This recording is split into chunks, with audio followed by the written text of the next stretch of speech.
ఇక BRS BJP పైన మంత్రి పొన్నం ప్రభాకర్ మండిపడ్డారు. బీసీలకు బీఆర్ఎస్ బీజేపీ ఏం చేశాయని ప్రశ్నించారు. బీసీలకు 42% రిజర్వేషన్ల కోసం చేయాల్సిన ప్రయత్నాలు అన్ని చేశామని చెప్పారు పొన్నం.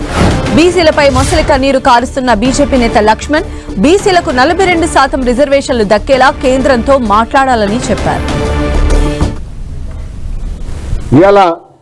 నేను అడుగుతా ఉన్న బలహీన వర్గాల కొరకు బీఆర్ఎస్ పార్టీ బీజేపీ పార్టీ చేసిందేందో చెప్పండి. ఇంతకంటే 42% అమలు జరగడానికి గల అవకాశాలు ఏమున్నా చెప్పమని కోరుతా ఉన్నా. మేము వినడానికి సిద్ధంగా ఉన్నాం.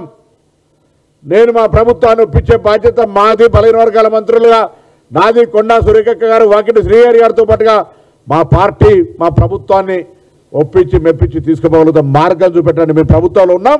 అన్ని మార్గాలను చట్టం ద్వారా, శాసనం ద్వారా, శాసన సభల ద్వారా, ప్రజాస్వామిక వేదికల ద్వారా, ప్రజల యొక్క లెక్కల ద్వారా అన్ని రకాల మా ప్రయత్నాన్ని కొనసాగించడము. అధికారం కేంద్రంలో ఉంది. ఈడబ్ల్యూఎస్ తెచ్చినాడు కోర్టు అడ్డం వల్లే. ఈడబ్ల్యూఎస్ తెచ్చినాడు పార్లమెంటు ఆమోదం జరిగింది. ఇవాళ ఈ అంశం వచ్చేటప్పటికు నాకైతే కనీసం అందాజు కూడా అందుతలేదు.